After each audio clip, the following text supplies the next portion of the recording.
Buenas tardes a todas y a todos, y muchas gracias en primer lugar a todas las personas que nos habéis acompañado a la Academia de la Televisión y a todos los demás intervinientes durante el día de hoy en esta extraordinaria jornada Retos de la Industria Audiovisual en la Era de la Inteligencia Artificial, organizada por la Academia de la Televisión. Gracias en nombre de la Junta Directiva de la Academia de la Televisión, a la Oficina del Parlamento Europeo en España, al Ayuntamiento de Madrid a través de Madrid Film Office por colaborar en estos encuentros que tan necesarios son entre profesionales. Y gracias a la organizadora de todo esto, Sara Pulido, la directora de comunicación de la Academia, que ya no solo el grandísimo trabajo que realiza, sino el entusiasmo y las ganas y la simpatía con lo que lo hace. En este cuarto y último panel queremos profundizar en los principales retos legislativos de esta nueva tecnología de la que vienen ustedes o venís todo el día hablando. Bueno, yo por mi parte, ¿qué os puedo decir? Si yo crecí con los libros de Asimov, de Orson Scott Card, de Philip K. Dick, ¿no? Entonces, en épocas que no había ni ordenadores, y claro, de repente pasan los años y te encuentras que muchas de esas cosas que tú ves de pequeño ya son realidad. Y ahora viene una que puede ser ya como la definitiva, que no sabemos muy bien dónde va a terminar, y yo creo que nos llena pues no sé, de expectativas que a veces son optimistas, a veces dan un poco de miedito, y bueno, de todo lo que sea arrojar luz sobre esto, porque claro, ya si te pones a estudiar la inteligencia artificial cuántica, pues es un tema que da un poquito de vértigo, ¿no? Con lo cual se agradece mucho que ya desde los órganos legislativos europeos y españoles estén trabajando en estas cuestiones. En primer lugar, quiero agradecer su participación en este panel a los invitados, y antes de presentarles me vais a permitir que escuchemos todos el mensaje de Dragos Tudorache, eurodiputado por Rumanía de Renew Europe y ponente del informe sobre la propuesta de reglamento del Parlamento Europeo y del Consejo para la Ley de Inteligencia Artificial. Dragos no ha podido estar hoy con nosotros, pero nos ha dejado esta reflexión. Hello. I have the challenging task of trying to explain in 3 minutes what is the impact of the Artificial Intelligence Act, the new legislation at European level, on the audiovisual sector. I will start first with probably the most important impact, which is a positive one. And this is true for every other area of economic activity or social activity. AI is going to bring huge opportunities.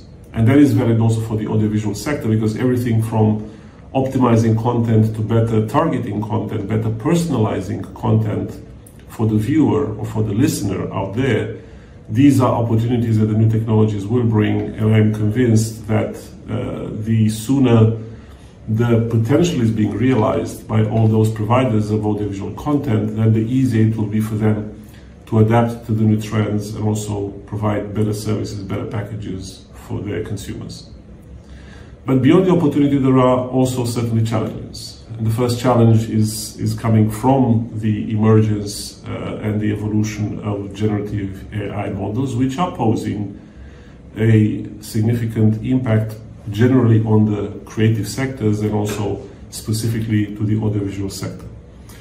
First of all, there is an issue of transparency when it comes to the use or the employment of generative AI tools in audiovisual. Consumers, the customers, the end users need to know whenever they are interacting with content, whether it is video or audio or text, that is being produced by AI and not by human beings.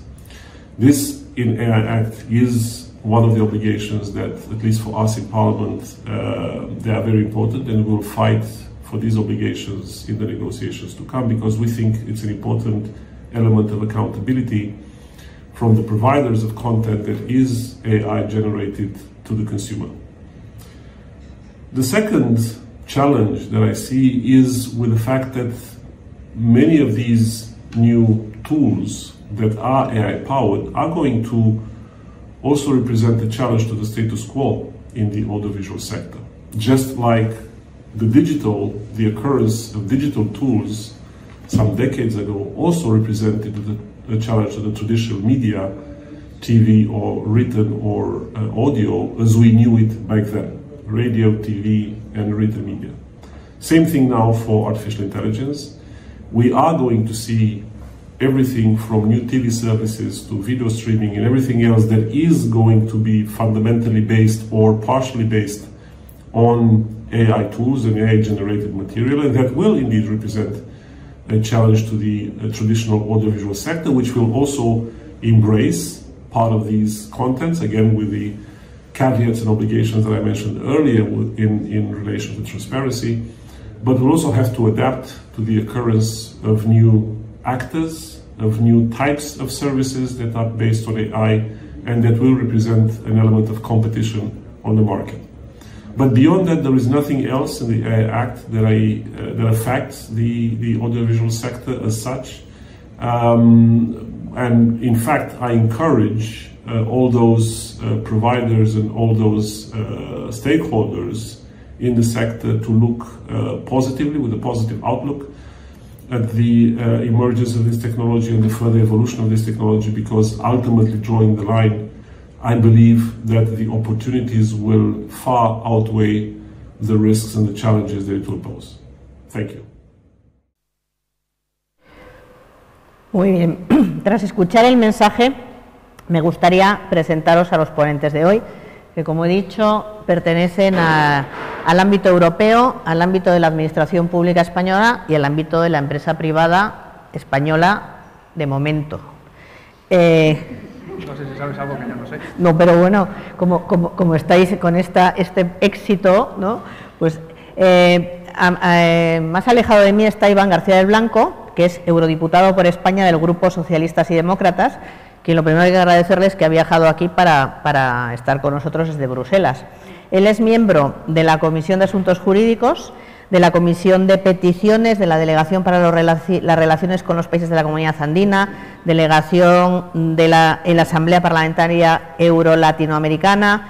Previamente ha sido senador de las Cortes Generales, ha sido concejal del Ayuntamiento de Madrid, ha ocupado...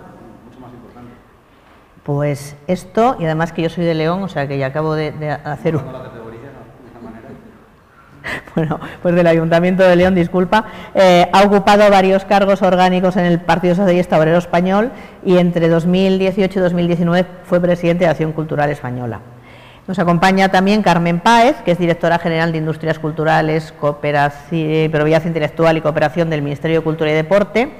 Es licenciada en Derecho y Administración y Dirección de Empresas por ICADE, E3, y miembro de ese glorioso Cuerpo Superior de Administradores Civiles del Estado, que a mí tanto me gusta, desde el año 2012. Ha sido, entre otros cargos, su directora general de Promoción de Industrias Culturales y su directora general de Cooperación y Promoción Internacional de la Cultura, aparte de otras responsabilidades en la Administración.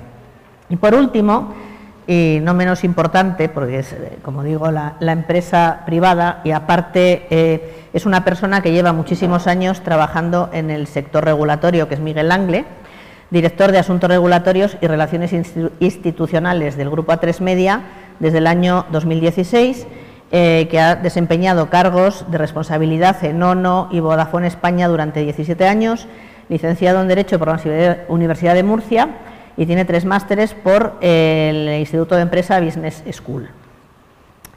Gracias a todos y vamos a empezar, si os parece, por el orden de presentación, por Iván.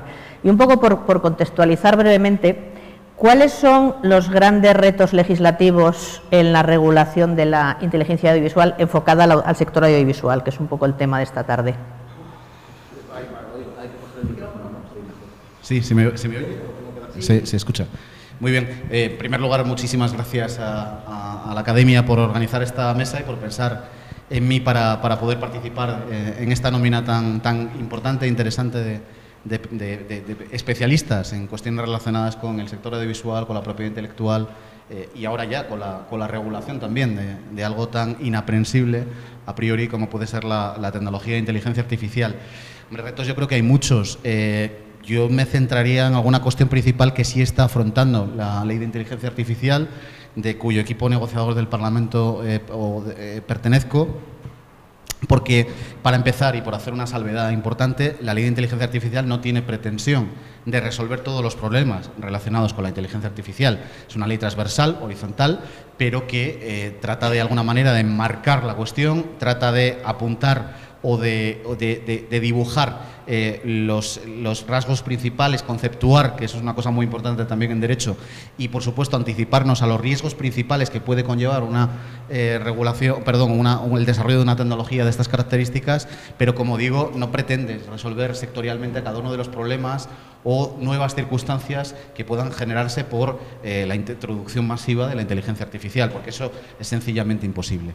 Dicho todo lo cual, la ley sí que afronta y aborda algunos aspectos que para mí son especialmente importantes. Para empezar, lo acaba de hacer mi compañero Dragos Tudurache. Por cierto, le voy a coger la palabra con una cosa que ha dicho aquí, que ha dicho que, ahora voy a entrar en la cuestión de los deepfakes, ha dicho que los textos generados por la inteligencia artificial tienen que ser visibles. Bueno, yo me he quedado bastante solo defendiendo esto dentro del equipo negociador. Él no estaba en esa posición, así que le voy a recordar, mira, dijiste en Madrid hace un poco que los textos... Bien, pues lo primero es, por supuesto, la generación de deepfakes, es decir, el tratamiento que se le va a dar a las imágenes creadas ex novo mediante la utilización de inteligencia artificial que simulan o bien obras generadas por seres humanos o bien imitan a los seres humanos cuando están desarrollando un determinado parlamento, están dando una determinada opinión. La ley en ese sentido es tuitiva y tiene reglas especiales que tienen que ver, como él comentaba, sobre todo en el ámbito audiovisual y en el de la música o el sonido, plantea la necesidad de identificar esas piezas. Es decir, que siempre tiene que haber algún modo de identificación, independientemente de que se esté utilizando en un sector u otro. Pensemos que el audiovisual también es bastante amplio, sobre todo después de ver la última comunicación de mayo de la Comisión. Estamos hablando de realidades virtuales, estamos hablando de televisión, estamos hablando de información también. En fin, esto sería una de las primeras cuestiones. Y la segunda importante, bajo mi punto de vista, es tener en cuenta que estos modelos, para generar todos esos contenidos, han tenido necesariamente que ser entrenados, y es bien conocido y casi aceptado, diría, por los desarrolladores de este tipo de modelos, aunque nunca concretan en la práctica cuál es la dimensión de la que estamos hablando, que han utilizado contenido que en muchos casos está protegido por propiedad intelectual, y por supuesto que creo que eso merece también una respuesta desde el punto de vista regulatorio. La ley lo que plantea es una obligación de transparencia. La ley que salió, o la propuesta de la ley que salió del Parlamento, una obligación de transparencia con respecto a qué contenidos han sido utilizados, y además plantea una especie de registro europeo. Bien es cierto que esa cuestión ahora mismo está bajo negociación con el Consejo, porque el Consejo de repente ha modificado su posición y parece que no está tan de acuerdo con esa provisión de transparencia. Tengo que decir que hace un rato, prácticamente un rato, he recibido una muy buena noticia con respecto a una propuesta que ha hecho la Comisión, que, como si no es conocido lo cuento yo, es la tercera parte del equipo negociador de leyes dentro de la Unión Europea, de las normas dentro de la Unión Europea. Por una parte está el Parlamento, por otra está el Consejo. Los dos somos órganos colegisladores o codecisores. La tercera pata sería la Comisión, que actúa como una especie de mediador. Bien, pues digo que he recibido una muy buena noticia con respecto a una propuesta que hace la Comisión. Las propuestas de la Comisión suelen ser decisivas o suelen ser muy influyentes, así que probablemente tengamos esa provisión definitiva de transparencia. Pero bueno, son dos cuestiones. Evidentemente el reto de la inteligencia artificial en el terreno del audiovisual es muchísimo mayor. Seguramente Miguel tendrá muchísimos más ejemplos y muchas más cuestiones para poner encima de la mesa, pero estas son las dos cuestiones principales que, digamos, que afronta la ley. Por no hablar, y estas voy a terminar ya, porque además me dijiste brevemente, acabo de recordar que me dijiste brevemente, hay una última cuestión que tiene que ver con precisamente la protección de la propia imagen. Antes he hablado de esa marca de agua. Bueno, ¿qué ocurre si de alguna forma se hace un tratamiento fraudulento de esa propia imagen? Se genera un deepfake sin señalar, o se tiene un motor que puede generar estas realidades alternativas sin señalar, como hemos conocido hace muy poco tiempo en ese ejemplo de las niñas a las que les ocurrió esta cuestión en Extremadura.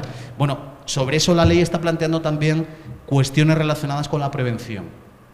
Yo, bajo mi punto de vista, están muy claros esos motores bajo el epígrafe de alto riesgo, que es una de las categorizaciones que tiene la ley. Luego, si queréis, entramos más en profundidad en cómo clasifica la ley los niveles de riesgo. Bajo mi punto de vista lo está. Bajo mi punto de vista hay ex post, hay bastantes herramientas para tratar este tipo de cuestiones, pero claro, se trata de ser proactivos, se trata de evitar el riesgo en la medida de lo posible, y para eso la ley prevé algunas cosas, pero tendremos que desarrollar seguramente más regulación o más legislación o más precauciones a nivel nacional. Y ya aprovecho para terminar, he visto que se ha presentado una propuesta de ley en el Parlamento para regular esta cuestión más en concreto. Yo creo que ahora es un error, sinceramente, plantear ninguna modificación de la regulación nacional antes de tener definitivamente la Ley de Inteligencia Artificial Europea, porque corremos el riesgo, para empezar, de tocar dos melodías diferentes, y para terminar, seguramente, si eso no es así, lo que seremos es redundantes. Así que primero sepamos qué es lo que se acaba por negociar en esta Ley Europea de Inteligencia Artificial, y luego actuemos a nivel local. Una cosa, antes de pasar, si no te importa, no sé si estamos muy puestos en procesos legislativos europeos. Creo que es un éxito que, además, para Europa, del que yo como europea me siento orgullosa, que sea el primer proyecto con un andamio tan estructurado legislativo que está en marcha. Pero ¿cuáles son las previsiones de que se concrete en algo? Porque me da la sensación que a veces los ciudadanos pensamos que se eternizan un poco las cosas, ¿no? Sí, más cuando estamos ante realidades que van tan deprisa, ¿no? Como la inteligencia artificial o el desarrollo tecnológico en general. Bueno, estamos culminando la negociación, es probable que tengamos un acuerdo antes de que pase el mes de noviembre, y por lo tanto seamos capaces de aprobar definitivamente la norma antes de que termine el año. Todo esto bajo presidencia española. Seguramente Carmen tenga muchísima más información que yo al respecto de cuál es el estado de ánimo del Gobierno ahora, que está realizando la negociación en nombre del Consejo de la Unión Europea. Pero vamos, lo importante, yo creo que estamos muy cerca de tener un acuerdo, que, como digo, se necesita que Parlamento y Consejo, que también, para quien no lo conozca, es la representación de todos los gobiernos de los Estados miembros de la Unión Europea, necesitamos que lleguemos a un acuerdo. Así es como definitivamente se aprueban las leyes, y ahora está por ver qué cosas serán aplicables ya para el año que viene, para 2024, y qué cosas a lo mejor se demoran hasta 2025. Pero estoy seguro de que las cuestiones más casi de interés público o más de alarma social, estoy seguro de que tendrán su consecuencia legislativa o regulatoria inmediatamente. Por cierto, además, que ya los países tienen que estar preparándose, porque la aplicación esencial de la ley va a ser a nivel nacional. Es decir, necesitaremos organismos a nivel nacional y personas muy cualificadas en diferentes ámbitos a nivel nacional para poder desarrollar una ley que es compleja, es muy complicada desde el punto de vista práctico y técnico. Creo que aquí se ha dado un buen paso con la creación de la Agencia Nacional de Inteligencia Artificial, que tendremos a disposición, como digo, un cuerpo de personas y un staff preparado para poder aplicarlo. Pero bueno, esta es otra de las cuestiones que será una piedra importante que resolver, ¿no? Porque, como digo, estamos ante una regulación que afronta un fenómeno muy complejo, muy a veces evanescente, porque no sabemos muy bien hasta dónde llega la realidad y dónde no, pero que en cualquier caso necesitará, como digo, un gran conocimiento para poder, y mucho expertise, ¿no?, para poder desarrollarse y aplicarse en la práctica. Y perdona, que ya última cosa que te pregunto, que antes dije esto, pero no era cierto. Sí. Ahora sí. A mí lo que sí que me da la sensación es que hay mucho más consenso político en Europa sobre esta cuestión, o en general, que, quiero decir, hay muchas diferencias entre el grupo al que tú perteneces, el grupo de Dragos, que supongo que no, el grupo... O hay un consenso sobre la ley, la necesidad y el contenido. Las ha habido en origen, pero hay que recordar que este es un proceso que lleva muchos años. Es decir, yo me incorporé al Parlamento Europeo en 2019, ya se había publicado el libro blanco de la Comisión Europea, el libro de expertos con recomendaciones. Nosotros, en el Comité de Asuntos Jurídicos, y yo fui ponente, presentamos la primera propuesta de ley en 2020, todavía en 2020. Después se desarrolló el Comité Especial sobre Inteligencia Artificial durante 16 meses en el Parlamento. Dentro de todos esos organismos y dentro de todos los informes que se fueron generando también sectoriales en diferentes ámbitos del Parlamento, ha habido muchísimo debate. Pongo un ejemplo. Yo propuse desde el principio crear una agencia europea de inteligencia artificial. Bueno, yo de los grupos fundamentalmente más conservadores recibí un no rotundo. Y de hecho me costó, tengo que decir que me costó mucho que en el texto no apareciera una especie de rechazo expreso a que se creara una agencia europea de inteligencia artificial. Bueno, yo creo que con madurando el debate hemos conseguido que lleguemos prácticamente, ahora le van a llamar oficina, no agencia, pero que lleguemos prácticamente a lo mismo. Es decir, es que es evidente, es obvio para cualquiera que se acerque a esta cuestión, y no hace falta ser un tecnólogo o un matemático o un programador para verlo, que necesitamos mucho conocimiento para poder afrontar esta realidad. Y eso no se soluciona solo con este tipo de profesiones. Se necesitan juristas especializados, se necesitan personas en el ámbito de la salud también especializados, se necesitará mucha formación. Para mí esto es uno de los asuntos capitales, la formación. Muchas gracias, Carmen. Desde el punto de vista español, ¿qué añadirías o qué matizarías de lo que acaba de decir Iván sobre los principales retos legislativos? Mira, a ver, ¿cómo lo abordamos? Así, es un fenómeno ciertamente complejo, como decía Iván. La verdad es que el reglamento de inteligencia artificial de la Unión Europea es una norma que, como decía Iván, es muy transversal. Yo, en mi caso, como directora de Industrias Culturales y Propiedad Intelectual, no abordo el desafío de la inteligencia artificial de una manera tan transversal. Al final, Iván conoce con gran detalle los retos que tiene en materia de seguridad, de la parte de fake news y demás, que excede al ámbito de la propiedad intelectual. ¿Qué reto? Cuando yo me lo llevo a mi terreno, la inteligencia artificial, o sea, nosotros, y Iván lo sabe porque lo trabajamos juntos y demás, el objetivo es que el reglamento de inteligencia artificial, aun siendo una norma transversal, tenga conciencia de la particularidad de aquellas obras protegidas por derechos de autor, por derechos de propiedad intelectual. ¿Por qué? ¿Hace falta una regulación al respecto? Nosotros ya contamos con una regulación en materia de derechos de autor, y yo en todos los foros en los que me invitan a comentar cuál es la posición habrá que mejorar cosas, habrá que pulir cosas, pero la realidad es que existen los derechos de autor, y quien utilice puede ser, y quien utilice obras protegidas por derechos de propiedad intelectual tiene que pagar. O sea, quiero decir, a mí es que me parece que el esquema es muy sencillo. Si tú utilizas las obras protegidas por derechos de autor, tienes que pagar. Ya está. ¿Qué cubre el reglamento de inteligencia artificial que sirva a esta finalidad? El principio de transparencia. Lo hablaba Iván. Cómo se alimentan los sistemas de inteligencia artificial. Entonces necesitamos que sea transparente. ¿Para qué? Para haberse utilizado obras que estén protegidas por derechos de propiedad intelectual. Luego podemos hablar de cómo deben de remunerarse esos derechos, podemos entrar en esos debates, pero eso no es el marco jurídico que hace falta. Luego, una regulación local sin tener el marco general de la Unión Europea, estoy totalmente de acuerdo con Iván, no es el momento. Y además, yo pongo en la mesa otra cosa. Hay que hacerlo de manera armonizada en la Unión Europea. De nada sirve que nosotros a nivel local planteemos una serie de regulaciones que no sean en consonancia con nuestros socios europeos, si luego la inteligencia artificial al final es un fenómeno transnacional. O sea, tú no usas ChatGPT en Madrid de una manera aislada. O sea, ChatGPT se utiliza en todo el mundo. Entonces, las normas y las obligaciones que nos pongamos, cuanto más transnacionales sean, mejor abordarán el fenómeno. Eso sería lo segundo. Y lo tercero es, y creo que en ese sentido el reglamento de IA plantea un inicio de ese camino, que es la necesidad de cooperar entre todos los agentes. Al final la regulación, y creo que más o menos todo el mundo lo conoce, los procesos regulatorios no son procesos ágiles y rápidos. Y no son porque no tienen que serlo, porque la regulación debe ser reposada y la regulación debe abordar los fenómenos sociales con perspectiva para poder hacerlo de una manera correcta. Esas regulaciones rápidas al momento nunca además son rápidas. El reglamento de IA, estoy a trabajar en 2017, 2018 me parece que fue. En 2019. De 2019 a 2023, ¿cuánto ha cambiado la realidad de la inteligencia artificial? O sea, hablamos, es que en 2019 no solo hay inteligencia artificial generativa, y hoy abres el periódico casi cualquier día y encuentras la inteligencia artificial generativa.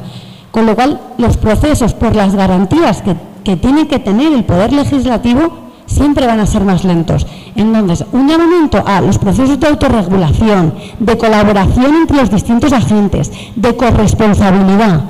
Creo que también esa es una de las vertientes que hay que trabajar. En ese sentido, la Unión Europea, toda la parte de soft law que desarrolla y demás, sí que establece caminos que a nivel nacional no hemos explorado tanto y que creo que deberíamos de trabajar también mucho más en esa vertiente.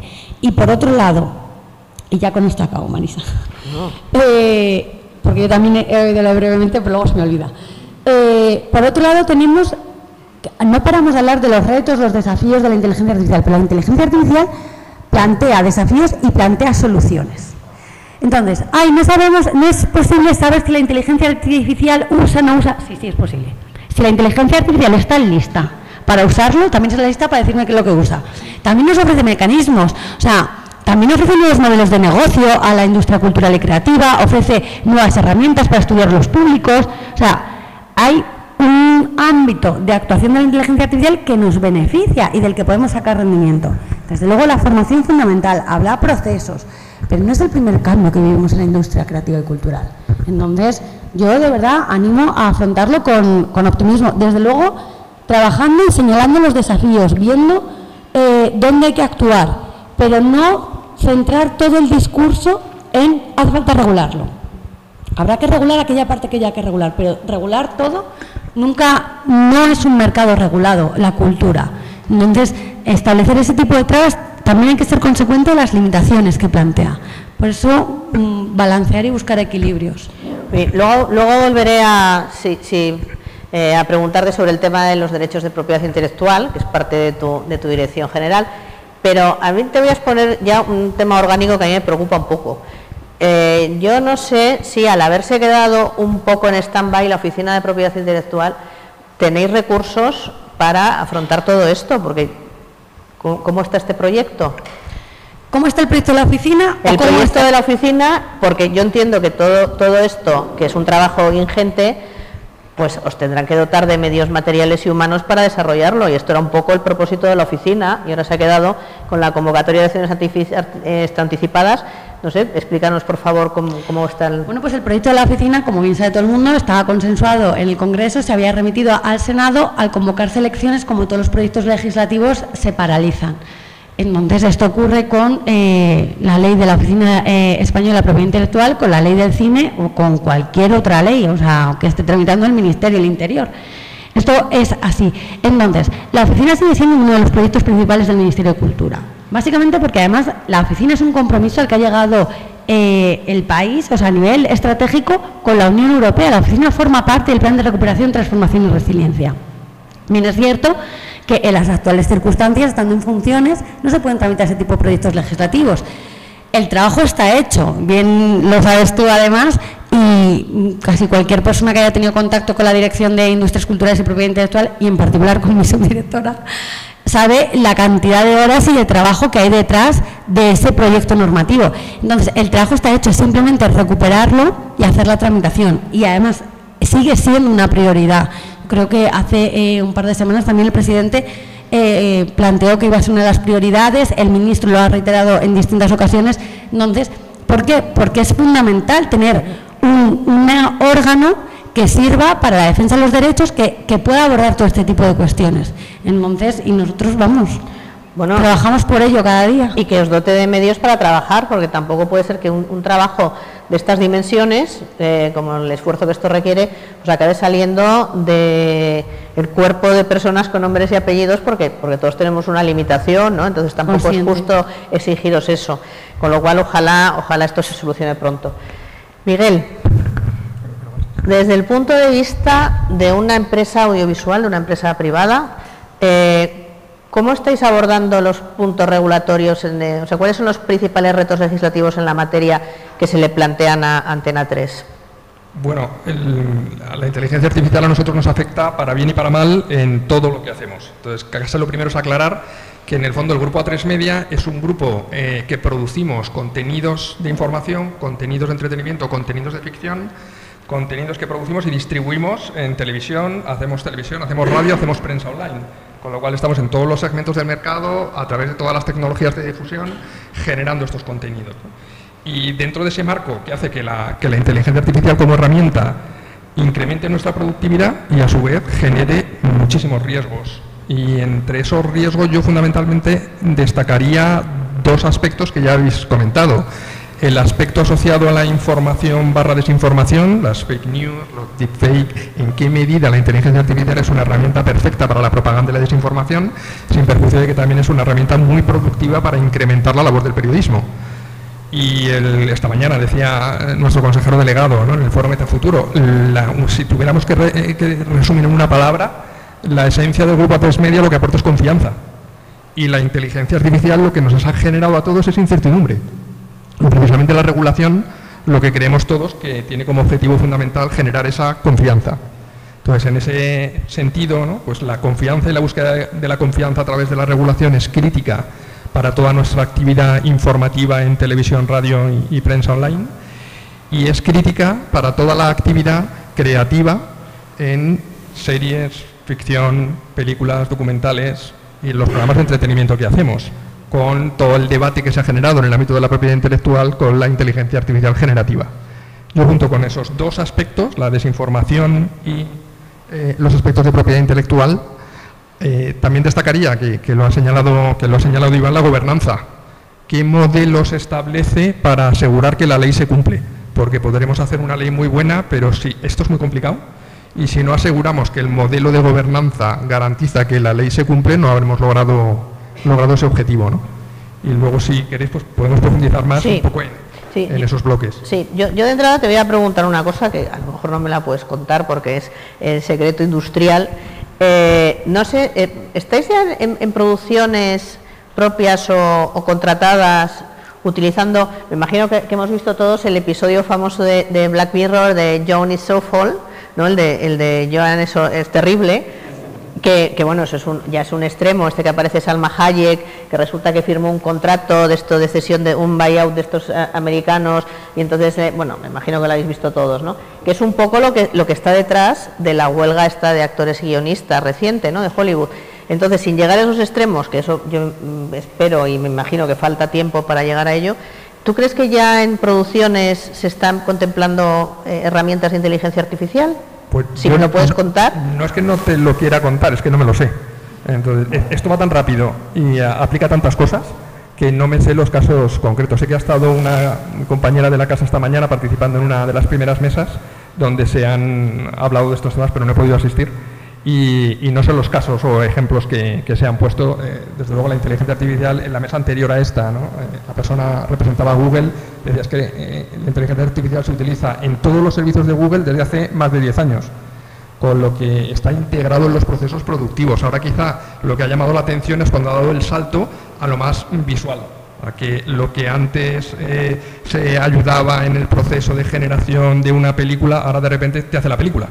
Entonces, en el momento que ha creado la totalidad de la obra es cuando ha generado la sorpresa, ¿no?, cuando ha creado la foto final, no cuando estaba participando en el proceso de mejora de los fondos de la foto, ¿no? Es que ahora directamente crea a la persona, ¿no? Entonces, ya hemos llegado a ese punto, ¿no?, de que la generación ha salido de la cocina y ha ido a la mesa del comensal, y es donde de repente nos ha sorprendido a todos y nos hemos puesto todos pues muy nerviosos y ha generado esa incertidumbre, que entiendo que precisamente también la regulación lo que trata es de aportarnos confianza a las empresas para que usemos la inteligencia artificial, porque mejora los procesos productivos, y confianza al consumidor para que no se vea afectado ni perjudicado por estas inteligencias artificiales, ¿no? Ya hemos tenido, ¿no?, pues bastante crisis de confianza, sobre todo en el ámbito de la información, con la evolución tecnológica, y este es un riesgo más, con lo cual quizá es importante aprender de lo que hemos vivido en los últimos años, ¿no?, con esa evolución de los medios tradicionales a las plataformas y a las redes sociales, y lo que ha aportado en este ámbito de la información y la desinformación, y es evitar que esta inteligencia artificial, que es acelerar un paso más este proceso, profundice esa situación de riesgo, ¿no? Hay que apostar por asegurar esa situación de confianza. Muchas gracias. Iván, aparte de lo que está haciendo Europa, que nos lo has contado estupendamente, ¿qué están haciendo por ahí otras, por ejemplo, los Estados Unidos ¿Hay alguien que esté trabajando en esto de una manera aproximada o opuesta? Bueno, es una muy buena pregunta. En algunos casos no lo sabemos.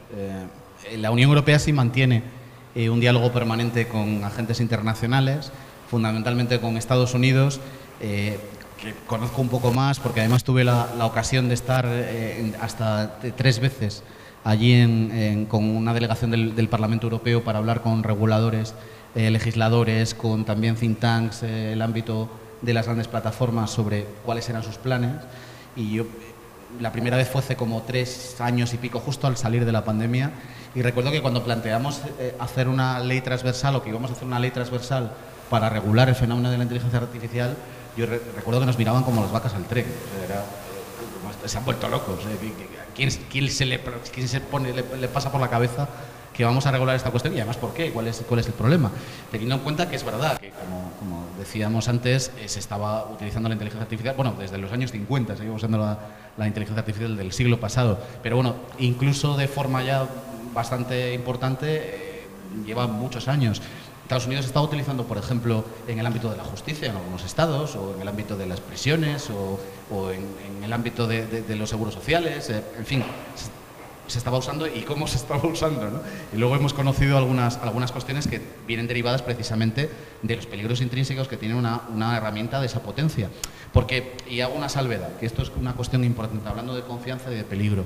A mí no me gusta mucho tampoco poner el acento en el peligro y en los riesgos, porque creo que esta es una tecnología que aporta, es verdad, muchas posibilidades, muchas oportunidades, y creo sinceramente que viene por el bien de la humanidad. Creo que nos va a ayudar a mejorar mucho cuestiones esenciales y a resolver algunas cosas que no hemos sido capaces de resolver como civilización, precisamente por la potencia que tiene.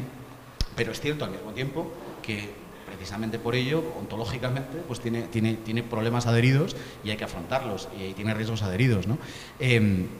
Digo que esto pasó hace 3 años. La última vez que estuve, pues es verdad que ellos ya estaban trabajando en su propia declaración de derechos digitales, a semejanza, por cierto, de lo que hizo casi los segundos del mundo. Fuimos en España, empezó Chile, y que ha hecho ya la Unión Europea, esa declaración interinstitucional sobre derechos digitales, y ya algunos estados están planteando regulaciones propias, de alguna manera haciendo espejo de la regulación europea.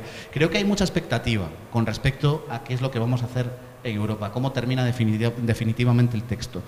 Bien, es cierto también que a nivel internacional algunos organismos han hecho ya propuestas, al menos de marcos éticos, la UNESCO, la OCDE, ya hace tiempo que la hicieron, y hace muy poco tiempo, la semana pasada creo, el G7, creo que fue la semana pasada o esta semana, ya no sé cuándo vivo, el G7 ha planteado una especie de principios o decálogo de principios para la regulación de la inteligencia artificial de forma común a nivel internacional, que yo creo que es un buen paso hacia adelante. China ha hecho una regulación de los modelos generativos, por cierto, muy interesante, que de alguna forma estamos copiando en el Parlamento, o hemos copiado en el Parlamento Europeo. Bien es cierto que, claro, tiene un montón de precauciones para la utilización de los modelos generativos en el ámbito chino, menos si lo usa el gobierno. Si lo usa el gobierno no hay precauciones. Esa quizás sea la diferencia con respecto a lo que plantean los chinos. Pero bueno, que en cualquier caso, creo que hay mucha expectación con respecto a qué es lo que va a salir de Europa. Me da la sensación de que aquí el efecto Bruselas va a funcionar más que nunca, porque es cierto además que las obligaciones que van a recaer en los hombros, sobre todo de las grandes plataformas, igual que está ocurriendo con otras normas en materia de regulación de la digitalización, van a ser tan importantes, van a conllevar tantos cambios, que muy probablemente la operativa de todas las grandes multinacionales se acabe adaptando, se acabe pareciendo mucho, independientemente de donde esté, a la regulación europea. Pero vamos, y con esto ya termino, creo que tenemos que cumplir este hito y lo tenemos que hacer ya este año, como decía, si no, además creo que haríamos un ridículo internacional de dimensiones catastróficas, y que el siguiente paso necesariamente tiene que ser ponernos en común en algunos principios esenciales con algún tipo de organismo internacional, tratado internacional, sin reparar, porque en muchas ocasiones pretendemos que de alguna manera con nuestras normas de repente se democratice todo el mundo, sin reparar a veces en el modelo político, social que pueda tener un país u otro. Porque para firmar un tratado de no proliferación de armas nucleares lo hicimos con dictaduras y con países muy poco recomendables. pero lo conseguimos hacer, se consiguió plantear y poner encima de la mesa porque había un interés común general. Yo creo que en lo que es la inteligencia artificial y en el control de algunos riesgos, y sobre todo en cuanto a algunos derechos ciudadanos, algunos de ellos colectivos, por ejemplo, el derecho a que no existan esas grandísimas brechas en la utilización y en los beneficios de la inteligencia artificial, yo creo que podemos poner de acuerdo. Yo hace prácticamente unas horas, hace muy poco tiempo estuve con un consejero de la Embajada China y estuvimos hablando, por ejemplo, de cómo se podía adaptar y cómo estaban trabajando ellos en cuanto a la adaptación de la regulación de inteligencia artificial para las personas mayores. Es decir, cómo de alguna forma las personas mayores interactuaban o podrían interactuar con la inteligencia artificial y cómo debería adaptarse también la carta de servicios, tanto del sector privado como del sector público, a las circunstancias especiales que tienen las personas que no son nativas digitales. Muchas gracias. Yo creo que probablemente haya más consenso en temas de deepfakes y de seguridad en general que en temas de propiedad intelectual, porque desde luego yo creo que esto se está abordando ya de entrada de diferentes formas. Por ejemplo, comentábamos antes de entrar, Carmen y yo, que hay un proyecto de ley de 12 de septiembre del 23 de Francia que hace una modificación, pretende hacer una modificación de la ley de propiedad intelectual francesa, completamente proteccionista con los titulares de derechos, y sin embargo parece ser que en Reino Unido pues las cosas van por otro lado. Y yo no sé, Carmen, ¿qué opina, cómo se debería regular o cómo está el estado de la cuestión de regular pues tanto los inputs, es decir, la utilización, o sea, digamos, dar de comer a la máquina, para entendernos, o sea, claro, que la máquina para crear algo tiene que alimentarse de lo que ya existe previamente.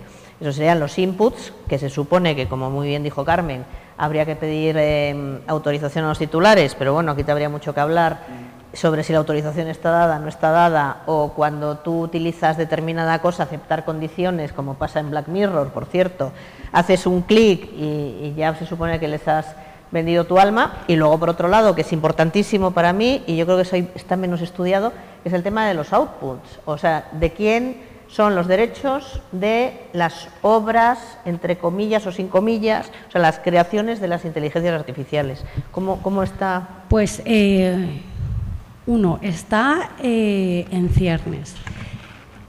Bueno, en realidad no está en ciernes. Es que yo vuelvo al planteamiento que señalaba anteriormente. Es que ya existe una regulación. O sea, podremos, pero las obras protegidas por derechos de autor, la utilización de cualquier obra protegida por derechos de autor debe ser autorizada y remunerada, salvo que encaje en una de las excepciones, limitaciones que se recogen en el texto refundido de la Ley de Propiedad Intelectual o que son las que se han incorporado en su mayoría por directivas europeas. Alguna adicional tenemos nosotros, pero bueno, nuestro sistema, nuestro marco jurídico de protección de derechos de propiedad intelectual es bastante garantista y es ejemplificativo y referente a nivel internacional, desde luego, y europeo en particular. Y las obras generadas por inteligencia artificial, el marco jurídico es claro, sin una intervención humana relevante no hay derechos de propiedad intelectual. Y ese es el marco que tenemos. Entonces, hay que ver si hace falta un marco regulatorio. No, hay que decidir si se quiere cambiar ese marco regulatorio, porque ya existe. Y el marco es que las obras generadas única y exclusivamente por máquinas sin una intervención humana relevante no están protegidas por derechos de autor, no tienen derechos de autor. Entonces, ese es el punto de partida, y a partir de ahí el planteamiento sería trabajar. Nosotros planteamos que la mejor opción es trabajar de manera transnacional, que es un poco, y vuelvo al planteamiento anterior. ¿Por qué? Porque al final vivimos en un mercado único, las obras se comparten a nivel europeo, entonces necesitamos que la protección sea a nivel europeo. ¿Que va a ser complicado porque hay posiciones distintas a nivel europeo? Sí, pero bueno, habrá que ir viendo también, o sea, a mí me parece que es más interesante y más urgente garantizar la protección de las obras protegidas por derechos de propiedad intelectual que llevar a cabo una regulación, y vuelvo a lo de antes, que las regulaciones además no son rápidas. O sea, cualquier norma, y cualquier persona lo puede comprobar, una tramitación legal ordinaria en España, en un Parlamento en el que haya mayorías suficientes, está en 1 año y medio. Entonces, hacer regulaciones y textos sin conocernos la realidad, sin tener el marco de referencia europeo, para luego, como planteaba Iván, si hacemos una regulación, yo la propuesta de ley francesa, no tenemos claro todavía el recorrido que va a tener esa proposición, simplemente se ha registrado, ni siquiera se haya articulado todavía ninguna clase de debate en la Asamblea Francesa al respecto, con lo cual es un registro que de momento no sabemos más. Distintos grupos han dicho ya que no apoyan ese tipo de regulación tan proteccionista y tan intervencionista, sobre todo por lo que hablamos, porque va a trascender sus fronteras. Es que las obras protegidas por derechos de propiedad intelectual francesas no se consumen solo en Francia. Entonces, al final puede ser contraproducente, porque además puedes llegar a desincentivar el consumo de tus obras. Entonces, hay que reposar bien cuáles son las posiciones y trabajar. Yo vuelvo a que para mí lo más urgente es garantizar el respeto a los derechos de propiedad intelectual y en los pasos que vayamos dando siempre intentar garantizar una distribución por toda la cadena de valor. Una distribución, o sea, lo que no debería de ser, y en ese caso, o sea, y en ese ámbito Bruselas sí que, la Unión Europea, perdón, sí que ha ido trabajando, es que no solo un agente de la cadena de valor asuma todos los beneficios a costa del resto de agentes que forman parte de la misma, sino que es fundamental la redistribución a lo largo de la cadena de valor. Y yo creo que ese es el objetivo a conseguir. El mecanismo puede ser a través de una regulación o no. Hay otros mecanismos a través de los que se pueden conseguir. Es como, esta mañana hablábamos, estaba en otro foro hablando de piratería, una regulación contra la piratería, ¿no? Contra la piratería, sí, efectivamente, de lucha contra la piratería. Sí, fantástico, pero no podemos hacer, y tú me preguntabas antes, la Oficina de Propiedad Intelectual como tal, la ley es importante, pero más importante es la dotación de medios y recursos. Claro. Al final, las leyes son un instrumento o un camino que tenemos, pero hay muchos otros, y lo importante también es la apuesta política, la defensa y la posición que se aborde. Entonces yo creo que siempre hablamos de regulación y que nosotros como organismo además regulador, porque al fin y al cabo la Subvención de Propiedad Intelectual es el órgano legislativo redactor, órgano administrativo redactor de las normas, de las pues vemos que es como la vía de la que más hablamos, pero habrá que estudiar también si es la vía más eficiente y si es la vía que va a permitir garantizarlo. No sé si te contesto. Sí, sí. Yo lo que pasa que si me permites, voy a introducir un pequeño matiz o una opinión mía, que no estoy para esto, pero, hombre, soy la presidenta del Instituto Autor, algo tengo que decir de esto, entonces lo siento. Yo desmiento que estuviera aquí ya cuando Estrellita Castro grababa discos de pizarra, pero sí estaba con los vinilos, empecé a trabajar. De los vinilos se pasó al CD, o sea, la digital, y luego a la explotación electrónica. Hay un artículo que ha habido siempre, además, en la Ley de Propiedad Intelectual, desde 1987, que dice que es nula la cesión para medios de explotación no existentes en el momento de la cesión. Claro, dices, eso existe, se aplica a la inteligencia artificial. Vale. Primero, ¿cuándo es la fecha?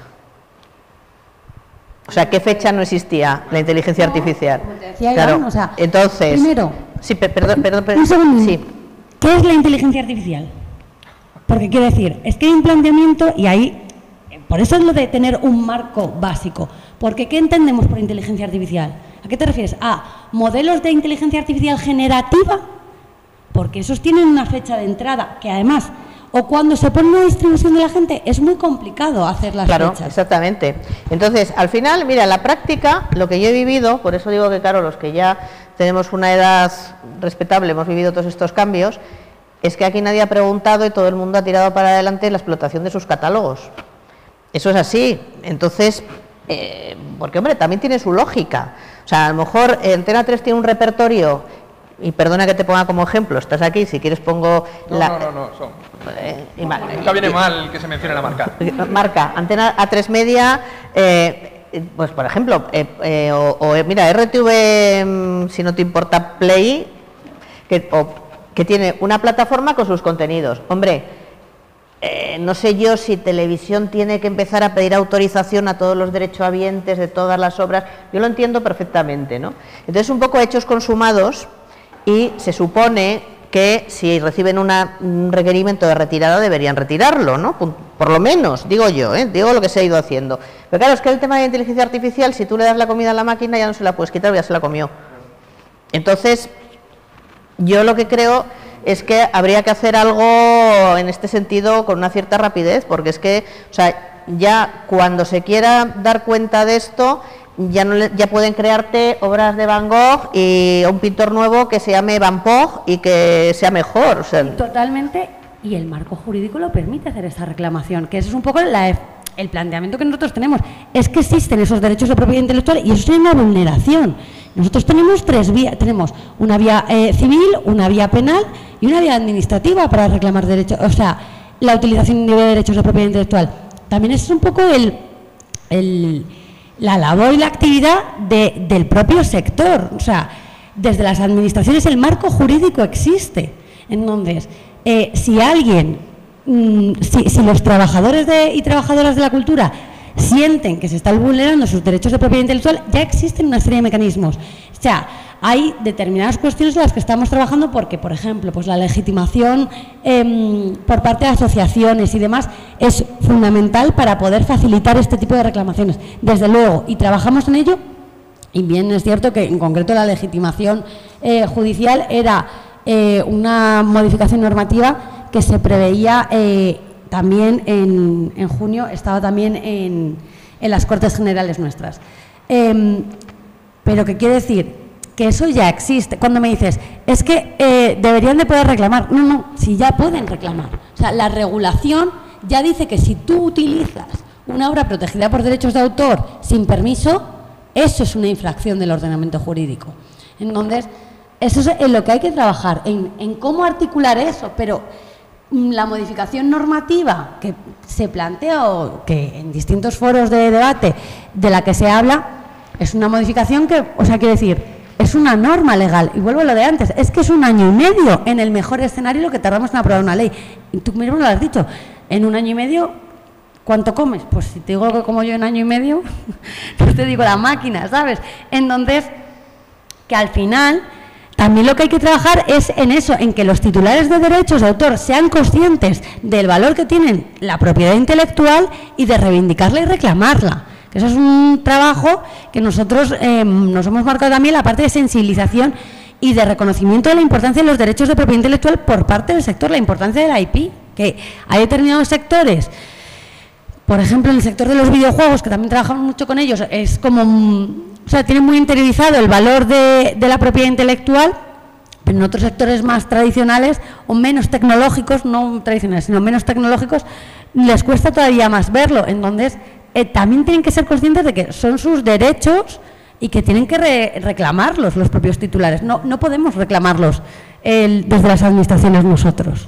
Vale, pues muchas gracias.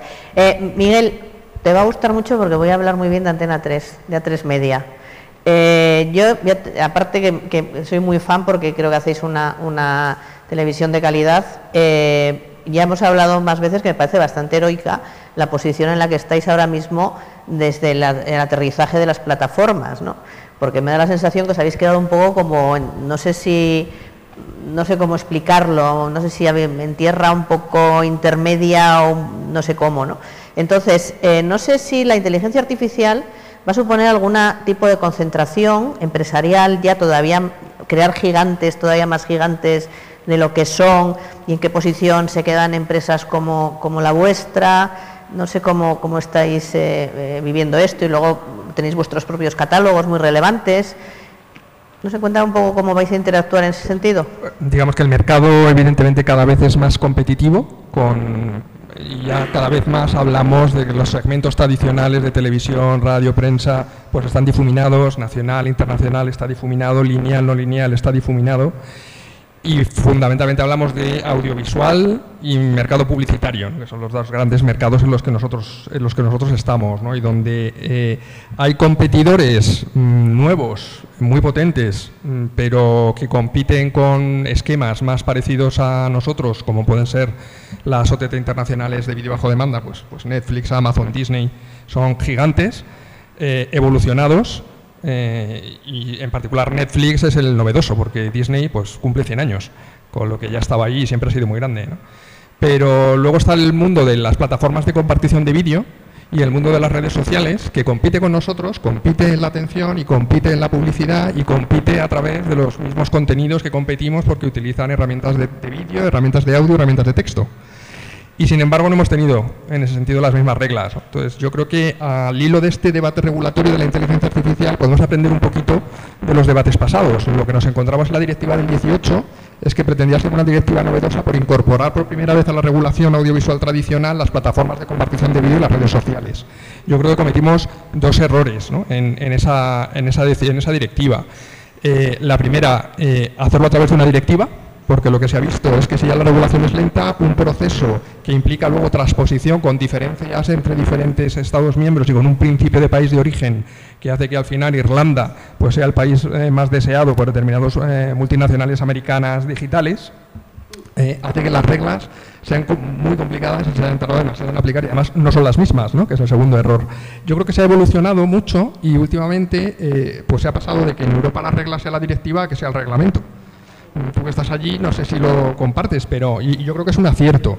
Y se ha visto que esta idea que hubo en su día con la Directiva de Comercio Electrónico de facilitar que las grandes plataformas digitales no tuvieran responsabilidad para facilitar su desarrollo, luego poco a poco nos hemos ido dando cuenta del daño que impactaba en toda la sociedad y hemos ido forzando, sin llegar al extremo de que todavía no les hemos reconocido legalmente que son responsables editoriales, pero cada vez se les mira más para decir, tienes que analizar los contenidos. No puede ser que tú digas, yo no soy responsable de lo que se mueve en mi plataforma, cuando toda tu tecnología demuestra que tienes un control enorme de lo que se mueve en tu plataforma. Nosotros somos responsables de todo lo que producimos, de lo que emitimos, de lo que publicamos, de nuestros tertulianos, de nuestras caras en televisión, de nuestras voces en la radio.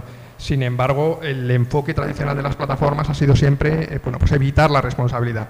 Yo creo que eso se ha evolucionado y dos grandes normas han sido el Reglamento de Servicios Digitales y el Reglamento de Mercados Digitales, ¿no? Y al hilo de lo que decía antes de la gobernanza, yo creo que aquí no sé en qué medida, cómo quedará el reglamento de inteligencia artificial en relación con la gobernanza y el control de estos grandes gigantes digitales, porque no es lo mismo el daño o el riesgo que puede generar inteligencias artificiales desarrolladas por pymes en Galicia que el daño que puede generar inteligencias artificiales desarrolladas por Google, Meta, Microsoft o Amazon. Era esto un poco entonces, la cuestión. Esa diferencia, la DSA yo creo que lo resuelve bien en el sentido de que establece un modelo descentralizado de autoridades, pero fija un determinado umbral de proveedor y en función de su tamaño da la competencia a la Comisión y le da los recursos. Eso no se ha creado, no era así en la propuesta de la Comisión, no sé cómo quedará, porque al final nos vamos a encontrar que los gatekeepers, los grandes jugadores controlados desde el punto de vista de la DSA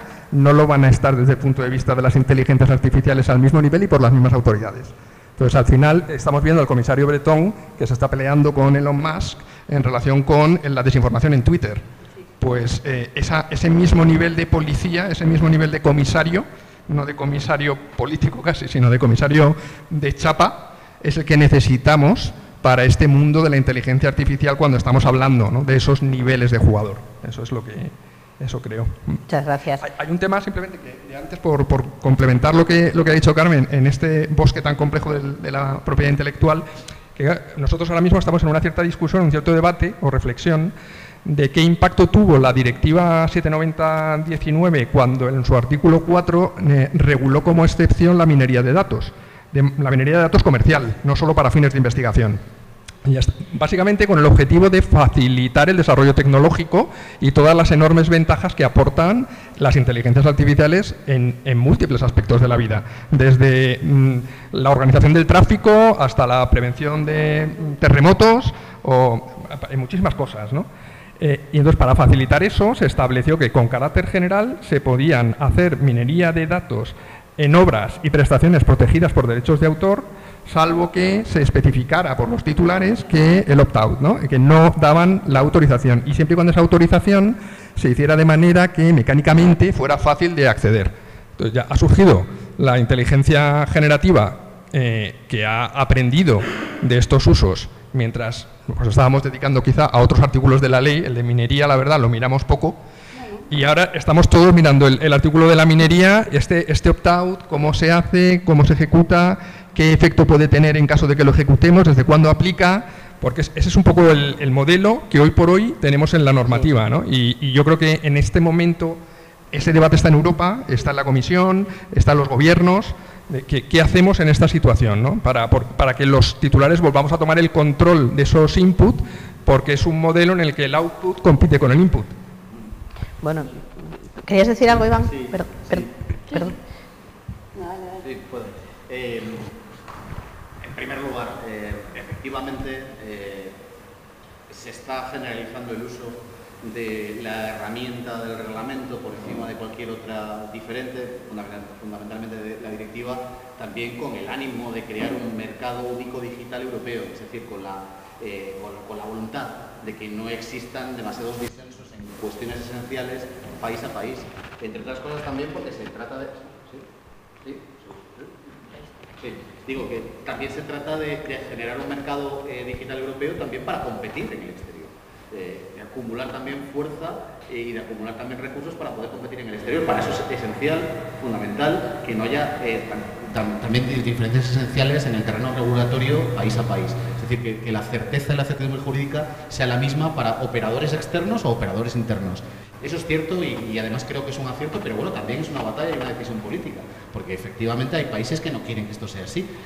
También estamos hablando de algunas normas que son las más señeras, pero si vamos, por ejemplo, ahora me voy a referir además a ella para una cuestión, a la Ley de Libertad de Medios, hay una guerra absoluta también alrededor de cuál es la trascendencia. De hecho, la primera batalla fue si esto iba a ser un reglamento o una directiva, porque hay países miembros que no querían que fuera de ninguna forma un reglamento porque efectivamente están atentando directamente contra la libertad de prensa dentro de la Unión Europea, ¿no? Que ese es otro debate diferente. No, quería comentar, hablando de la DSA, o sea, de la Digital Services Act, de la Ley de Servicios Digitales y de la Ley de Mercados Digitales, que tú referenciabas que es verdad que crea esas categorías, crea la categoría de lo que le llama la ley los gatekeepers y que además fueron señalados por la Comisión hace muy poco tiempo y han dicho exactamente, concretamente quiénes son. Algunos los podíamos intuir y otros a lo mejor no tanto, y efectivamente esos tienen obligaciones adicionales en el control de los contenidos que están en sus plataformas. No, quería comentar que una cosa que quizá tú dijiste con pena o con una visión quizá un poco negativa, yo tengo la contraria, es decir, precisamente yo creo que no se les dota de responsabilidad editorial porque se entiende que eso es un privilegio, que la responsabilidad editorial es un privilegio, es decir, la responsabilidad editorial tiene mucha más protección que la mera eliminación de contenidos en una plataforma. Es decir, que se trata de no darle precisamente categoría de medio de comunicación, porque entonces estaría mucho más protegido, tanto por la ley nacional como por la propia ley de libertad de medios que estamos ahora mismo también en discusión y que probablemente también se apruebe durante la presidencia española, antes de final de este año. Ley que tiene también provisiones importantes con respecto a la utilización o al funcionamiento de las plataformas cuando se trata de casos también sistémicos de desinformación, que también está, por cierto, tocado en la Ley de Servicios Digitales. No me contenía con respecto al debate sobre la utilización, sobre la excepción de la directiva y sobre la utilización de datos, de los datos que licenciados o con propietarios. Y del comentario de la reflexión que ha hecho Carmen, que comparto en su filosofía de principio a fin, y también probablemente en el aspecto más práctico, pero creo que hay cuestiones que sí se pueden hacer y que no entraban en sí mismas una necesidad regulatoria. Por ejemplo, lo que sí puede hacer la Comisión, hablando de qué era una tecnología en aquel momento, de cuál era un uso plausible de esos datos en el momento que se publica la directiva y cuál no, una cosa que sí puede hacer la Comisión de manera unilateral es interpretarlo. puede perfectamente sacar una guía de interpretación de la directiva y decir, oiga, no, yo no estaba pensando de ninguna forma en una tecnología que para empezar no sabía ni que existía, ni yo ni la mayor parte de los tecnólogos del mundo. Nadie sabía que existía ni que iba a existir la inteligencia artificial generativa. Y por otra parte, y eso sí que es un reto bajo mi punto de vista legislativo que tenemos que afrontar, tenemos que pensar no ya en lo que va a pasar en el futuro, tenemos que afrontar qué es lo que ha pasado en el pasado. Porque como bien decíais, se ha ido a una vía de hecho, se ha utilizado de forma masiva estos datos con propietarios, de forma masiva sin autorización, y gracias a eso se ha desmadurado una tecnología.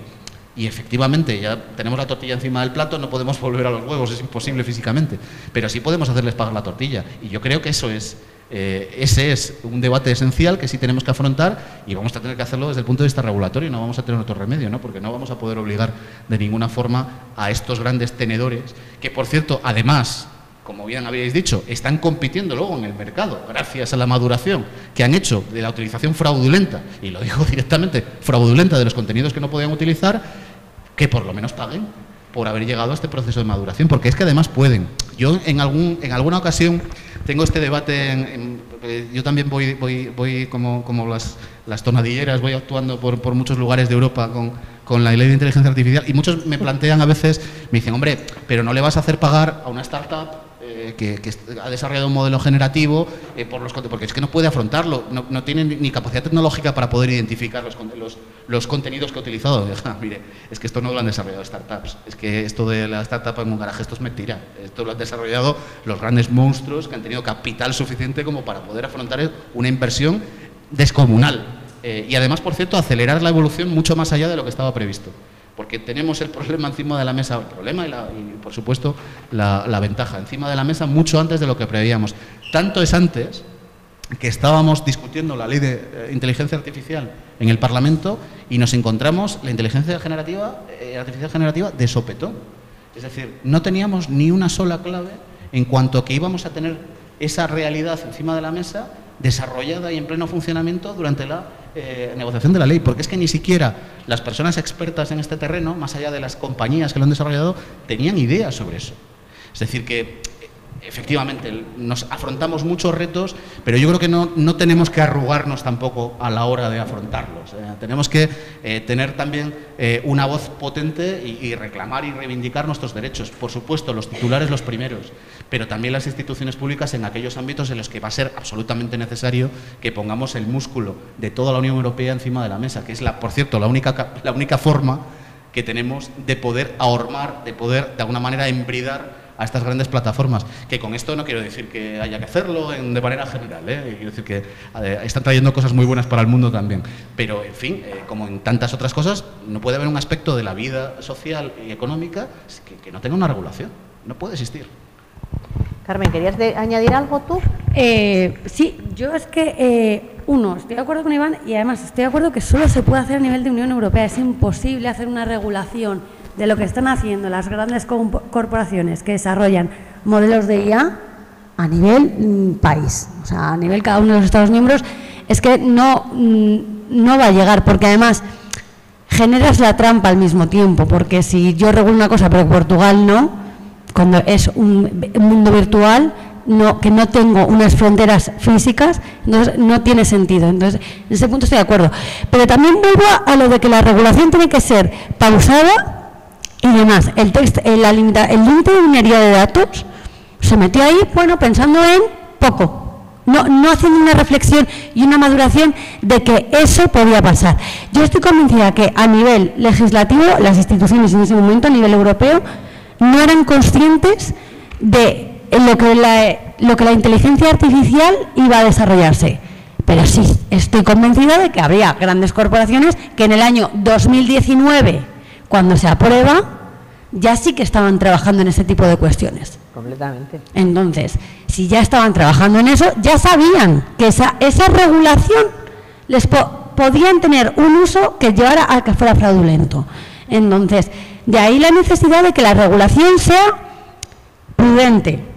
Y entendiendo con prudencia, no digo que no haya que regular, digo que hay que ser prudente a la hora de regular. Eso por un lado, por otro lado ya se me ha olvidado. Bueno, de todas formas, como me parece que te tenías que ir porque tienes un compromiso. Fenomenal. No, iba a abrir el turno de preguntas por si hay alguna pregunta para ti. No sé si tenéis alguna pregunta para...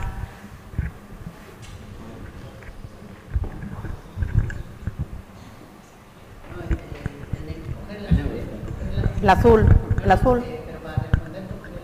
Ah. Mira. Probablemente tengo que responder a ti. Ya, pero... Ahí al fondo. Hola. Hola. Yo quería preguntar por la nueva normativa. Digamos que yo quiero sacar un producto, desarrollo un modelo de inteligencia artificial y lo quiero ofrecer como un servicio, ¿de acuerdo? Con la nueva normativa imagino que me pedirán que el dataset con el que he entrenado este modelo sea legal, que yo tenga los derechos de las imágenes que utilizo en el dataset. Es que además ya voy yo. Eso no te lo pide la normativa de inteligencia artificial. Eso te lo pide la normativa de derechos de autor desde el año 87. O sea, quiero decir, si tú vas a usar obras protegidas por derechos de propiedad intelectual y el dataset, el concepto de dataset que es la comida de la inteligencia artificial, es un uso de esas obras, pero eso no te lo tiene que... No tienes que esperar a que venga un reglamento de inteligencia artificial de la Unión Europea para decir que hasta ese momento no pagamos. O sea, tienes que pagar de antes. De acuerdo, pero imagínate, yo creo ese dataset. ¿Cuál es la manera en que se pueden investigar si los datasets han utilizado imágenes fraudulentamente? Eso es no, el reglamento de inteligencia artificial sí que en principio prevé una cláusula de transparencia. Pero no la vas a meter. No general. ¿No? No, tiene una cláusula de transparencia para los modelos generativos. Es decir, para ese tipo de tecnología concreta. Es decir, no es que haya una obligación de que tú plantees de manera transparente todo lo que has utilizado para llegar a esa conclusión. Tú tienes una obligación per se, como tú has dicho muy bien, tienes una obligación per se legal de cumplir con la normativa, y si alguien localiza de alguna forma que has utilizado datos que no debías, o incluso bases de datos que también tienen cierta protección algunas, entonces podrás reclamarte, ¿no? Pero no es que exista esa obligación dentro de la ley. La ley solo prevé una obligación especial de transparencia para los modelos generativos. Claro, pero el dataset es para modelo generativo. Realmente en la práctica es muy difícil demostrar, yo cuando saco comercialmente que es un modelo ya entrenado, es muy difícil demostrar en la práctica que he utilizado imágenes de las que no tenía derecho. Más difícil era crear inteligencia artificial generativa y se ha conseguido. O sea, quiero decir, cuando las empresas plantean la dificultad en conocer cuál es el dataset, ya hay inteligencia artificial que sabe buscar el dataset. O sea, ya hay productos de inteligencia artificial que se encargan de, en la obra creada por inteligencia artificial generativa, saber en qué fundamentos se basa, con un margen de error relativamente pequeño. Con lo cual, a eso sumado a la obligación de transparencia que viene en el reglamento y demás, va a ser una obligación. O sea, cuando los productores de modelos de inteligencia artificial generativa dicen que no pueden ser capaces de tener el banco de datos que es el dataset, a mí personalmente, y esto es opinión personal, me extraña. Porque quiere decir, son capaces de... O sea, la inteligencia artificial es capaz de detectar lo que se hace por inteligencia artificial. ¿Y no son capaces de saber qué es lo que has usado? Sí, porque las propias... O sea, la inteligencia artificial te plantea el desafío, pero te plantea la solución al mismo tiempo. Vale, sí, pero entonces... perdona una cosa que intervenga, si sí. me permite. Pero te preguntas si te pillan o no te pillan. No, lo que me preocupa es... a mí lo que me preocupa es cuál es el proceso de certificación de un dataset, si lo va a haber o no. Si va a haber un proceso de certificación de decir, este dataset es legal o no, si eso va a existir. Eso es lo que me preocupa. No, está previsto en la ley. En la ley está previsto, ya digo, una provisión concreta para los modelos generativos y ya está. Pero vamos, quiero decir que ese asunto es el mismo en otros ámbitos. Es decir, que tú puedes utilizar datos protegidos y no contárselo a nadie y desarrollar lo que sea. Es decir, no necesariamente un modelo de inteligencia artificial. Como dice bien Carmen, pues bueno, para eso también se están empezando a desarrollar herramientas que puedan identificar usos no tolerados o no tolerables de material protegido por propiedad intelectual. No obstante, ya por aclarar y también avanzando más información, la ley de inteligencia artificial tiene un planteamiento autodeclarativo, es decir, que cuando plantea los usos y plantea los riesgos posibles adheridos a los usos, es el que pone el sistema en el mercado, el que tiene de alguna manera que hacer una autodeclaración y autocalificarse en un ámbito o en otro, es decir, o bien en un ámbito de alto riesgo o en un ámbito en el que no tienes ningún tipo de obligación. Y es la Administración, por supuesto, la que tiene la capacidad de investigar si cumples exactamente con lo que tú estás diciendo, ¿no? Como en cualquier otro ámbito. Creo que había una pregunta detrás. De hecho, la agencia es Agencia Española de Supervisión de Inteligencia Artificial. Sí, pero yo te digo que esto es como el plagio. O sea, hay herramientas, por ejemplo, el ChatGPT, ya te digo que existen herramientas ya de uso común de ingeniería que se localiza de dónde vienen los textos. Entonces, esto pues será cuestión de poco también, pues, es otra inteligencia artificial, solo que es que será un negocio también. Otro negocio. Una pregunta por ahí. Sí, hola, buenas. Bueno, mi pregunta era para Carmen. Antes mencionabas que el tema, por ejemplo, de herramientas como ChatGPT no se utilizan solo a nivel regional, nacional, sino a nivel internacional. ¿Un poquito más alto? Sí. En el tema de uso de herramientas como ChatGPT, por ejemplo, no se restringe solo a nivel regional como Madrid o nacional como España, sino es algo internacional. Pero entonces, claro, ¿su regulación tiene que ser también internacional? ¿Es viable eso realmente? A ver, ese es el planteamiento. O sea, a nivel no existe una regulación internacional global, pero la idea es que la regulación sea lo más transnacional posible. Nosotros tenemos la suerte de formar parte de la Unión Europea. Entonces, si tenemos un mercado único digital y además en el que llevamos trabajando muchos años, lo que tiene sentido es hacer una regulación a nivel europeo de este tipo de cuestiones que afectan al mercado único. Entonces, un planteamiento, un reglamento como el reglamento de inteligencia artificial es lo que tiene sentido para luego podemos ir adaptando particularidades. Nosotros tenemos un modelo de derechos de autor con las entidades de gestión de derechos de propiedad intelectual y demás que difieren en cierta medida de otros ordenamientos jurídicos de nuestro entorno y demás. Pero las bases tienen que ser comunes, porque si no, no te sirve de nada. O sea, vuelvo a lo de antes, es como la piratería.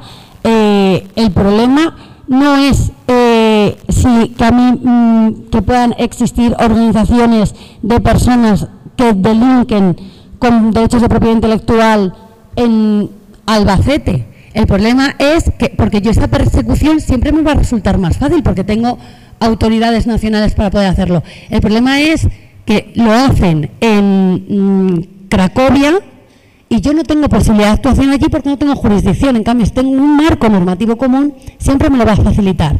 Que idealmente sería como tener una regulación de Internet a nivel global, pero la realidad es que no tenemos un organismo internacional que pueda asumir esas competencias. Si lo tenemos en la Unión Europea, no aprovecharlo no me parece lo más eficiente. Claro, por eso entiendo que es indiferente a la procedencia de, por ejemplo, la IA. En el caso de ChatGPT, viene de Estados Unidos, entiendo. Sí. Entonces, realmente es un poco abstracto, ¿no? No, porque se pueden establecer obligaciones a los proveedores de servicios de Internet. Entonces, es como la piratería. Tú no puedes acceder a determinadas webs porque los proveedores de servicios de Internet bloquean el acceso. Entonces, como tú puedes tener, o sea, no tiene sentido que sea a nivel europeo porque, pongo un ejemplo, si Telefónica corta el acceso a una web porque vulnera derechos de propiedad intelectual, pero tú tienes, ahora tal y como funciona el mercado único, un proveedor de servicios alemán, no voy a poner ningún ejemplo porque no conozco ningún proveedor de servicios alemán, ya me disculparéis, que aquí lo tienes porque puedes hacer una contratación con el roaming de más, te sale un poco más caro, pero bueno, pero te permite acceder, pues yo hago un poco el ridículo porque estoy poniendo en posición de desventaja a mis proveedores de servicios. Cuando tú puedes acceder a contenidos ilegales con otro proveedor. Si lo tengo a todo el nivel europeo, todos van a tener las mismas obligaciones. No sé si me he explicado bien. Sí, porque es una cosa como un poco liosa. ¿Hay más preguntas? Le preguntaría a Iván. En ese caso que has puesto, ¿no? ¿Qué autoridad supervisora va a sancionar a OpenAI? ¿Va a ser cualquiera de las autoridades supervisoras de los 27 Estados miembros? Eso es. No va a ser una autoridad supervisora europea, ¿no? No. ¿Y eso no veis que sería mejor que a ese nivel de tamaño de empresa le sancionara a una entidad supervisora europea? A mí sí me parece mejor, pero no lo consigo. ¿No lo veis posible en el trílogo conseguir eso? No, digo, ni en el Parlamento. Quiero decir que yo lo he intentado, pero igual que lo de la agencia, pero en fin, hay veces que uno dispone, o sea, uno propone y otro dispone, ¿no? No ha habido mayorías para eso. Sí, a mí me hubiera gustado, igual que pasa con la DSA, claro. ¿Había otra pregunta ahí al final? ¿Qué tal? Buenas tardes. Yo, en la línea de lo que preguntaba la última persona que ha preguntado, quería deciros, ¿no puede la Unión Europea, dado que además tenemos aquí algún representante también de la Unión Europea no puede liderar un movimiento de regulación internacional? Por ejemplo, involucrar a la OMPI o a otros organismos internacionales de protección intelectual. Porque claro, lo habéis comentado en alguna ocasión, es decir, no estamos hablando de un marco, es decir, esto no es hago una película y entonces me salto estoy cogiendo imágenes que no debo, por ejemplo, pero estoy en el territorio nacional, seguramente lo voy a tener que emitir, distribuir, exhibir en territorio nacional y las redes de alerta están muy avanzadas. Podemos hablar de Europa. Los de derecho de autor, la SGAE lo tienen muy claro, es decir, los que estamos en SGAE, pues la SGAE nos ayuda a que cuando se exhibe alguna obra nuestra, pues nos dice, que esto se está haciendo así. Vale, pero es que aquí estamos hablando de otra cuestión, es decir, estamos dando un salto cualitativo. Entonces, ese salto cualitativo de mundialización de todo esto, evidentemente tiene que llevar también aparejada, digamos, una serie de retos legislativos mundializados. Entonces, claro, estáis hablando de Europa, y claro, y es que Europa, afortunadamente, somos una burbuja, pues, en este caso por lo positivo, también por otras muchas cosas, sobre todo en el tema de derecho de autor. Pero claro, es que esto se excede al terreno europeo. Entonces, por ejemplo, si India o algún país africano, o Estados Unidos, o otros que tengan una legislación menos laxa, menos fuerte o más laxa para proteger a sus autores, claro, es que esa obra, de una forma o de otra, puede, digamos, irrumpir en la cadena de producción, en la cadena de valor dentro de Europa. Y ese es el problema, cómo se regula internacionalmente eso. Eso es una, dos, y os lo pregunto rápidamente también, ¿no podríamos pensar, o a lo mejor lo tenéis pensado y no lo contáis, la tecnología blockchain como una tecnología que nos permita trazabilidad y transparencia? Ahora, es que me río porque iba a hablar de esto precisamente. En primer lugar, sí, por supuesto, claro. A mí me encantaría que impulsáramos una regulación internacional, otra cosa es que los demás se dejen. Pero en fin, como decía durante el debate, ya hay además decálogos y recomendaciones por parte de organismos internacionales que son muy decentes y que hacen también provisiones en materia de respeto a la propiedad intelectual. Fundamentalmente yo creo que el mejor es el de la UNESCO. Y como digo, ya hay algunos acuerdos muy parciales y todavía muy verdes o muy poco maduros, pues como el que acaban de alcanzar en el G7, pero efectivamente hay que intentarlo. En cualquier caso no tendremos un problema mayor que el que tenemos en este momento con el respeto a la propiedad intelectual. Quiere decir que ya está siendo vulnerada, a veces cuesta muchísimo encontrar el origen y, por supuesto, demandar o conseguir que se rectifique la utilización irregular del contenido protegido, porque además el mundo es muy diverso, las regulaciones son muy diversas y también los valores son muy diversos. Pero, en fin, ojalá fuéramos capaces de hacerlo. No, me reía porque hablando del blockchain, yo ahora acabo de presentar el borrador de un informe sobre regulación en materia de propiedad intelectual y en materia de derecho civil en el ámbito de los mundos virtuales, de los mundos virtuales en general. Claro, hablando del blockchain, pensemos, de momento, en este otro ámbito tendremos un lugar al final al que poder acudir territorial. Es decir, acudiremos a no sé dónde. Al final acabaremos identificando dónde está el origen de la propiedad o del desarrollador de alguna forma, igual que pasa con Internet. O por lo menos ya sabemos dónde está el pirata en cuestión y aunque no nos dejen pasar, por lo menos sabemos a dónde tenemos que tocar en la puerta. Bueno, la esencia de esta web 4.0 o de los mundos virtuales o del metaverso, como le queramos, la esencia es la descentralización. Es la esencia, es la tecnología blockchain. ¿dónde vamos a ir a reclamar cuando haya una vulneración de propiedad intelectual ahí dentro, ¿no? Es decir, tenemos ahora mismo por delante la resolución de unos dilemas desde el punto de vista regulatorio gigantescos que están lejos de estar resueltos, pero que por lo menos tenemos que empezar a identificar. Este es un ejemplo. Otro caso que a mí me apasiona, ¿no? es la calificación jurídica, la personalidad jurídica que le vamos a dar a los avatares, ¿no? Porque yo ni siquiera después de haberlo pensado tengo claro exactamente qué personalidad jurídica tiene que tener. Creo que tiene que tenerla, para empezar. Creo que eso es importante. Pero ya veremos si va a ser una proyección exacta de nosotros mismos en el mundo virtual o no exactamente. Eso va a tener mucha trascendencia desde el punto de vista jurídico y del tráfico económico. Muchísima trascendencia, bueno, no digamos en protección de derechos. Para que os hagáis una idea, me parece que es Estonia, sí. Estonia ya ha desarrollado un cuerpo especial de policía para los mundos virtuales. Una especie de, también gatekeepers dentro de los mundos virtuales. Esto también es muy prematuro seguramente, está todavía en ciernes, pero acabaremos desarrollando también sistemas de control dentro de esos mundos, porque ahora nos parece una realidad todavía poco definida, quizá lejana en cuanto a su desarrollo completo, pero no está tan lejos. Y vamos a ver cosas alucinantes en no demasiado tiempo, y también tenemos debates encima de la mesa como quién va a pagar las redes, que eso es una cosa muy importante también, pero bueno, en fin, que tenemos que reflexionar muchísimo. Muchos de los retos que ahora afrontamos con la inteligencia artificial, como aquí hemos visto en varios ejemplos, ya los venimos afrontando desde hace mucho tiempo. Lo que pasa es que, claro, la dimensión no era la misma, pero ahora vamos a afrontar retos completamente nuevos. Yo, por añadir un poco a lo que planteaba Iván respecto a lo que decías de una regulación a nivel internacional. Yo es que igual soy muy pesada con esto, pero es que, verdad, la regulación tradicional y como la entendemos no es un proceso rápido, y poner de acuerdo a todos los actores a nivel internacional es muy complicado. O sea, quiero decir, Miguel y yo nos conocimos hace 12 años en OMPI, hablando del Tratado de Radiodifusión. Esa fue la primera vez que yo conocí a Miguel. El Tratado de Radiodifusión sigue sin aprobarse. Y ese tratado no empezó a negociarse el día que yo llegué. Ya llevaba unos cuantos años, otros 14. Entonces, plantear una regulación a nivel internacional, no digo que esté en contra, digo que hay que ver qué aristas tiene, porque tiene muchas aristas, y es que es muy lenta y muy compleja.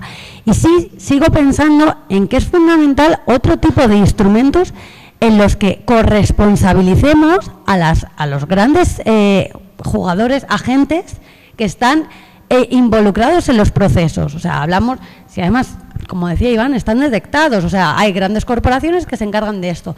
Exigir desde los propios sectores, desde las autoridades públicas, un régimen de corresponsabilidad a nivel internacional también tiene sentido. De hecho, no nos engañemos, hablaba Iván de qué régimen jurídico vamos a dar al avatar. Mira, yo no me lo había planteado que había que darle un régimen jurídico.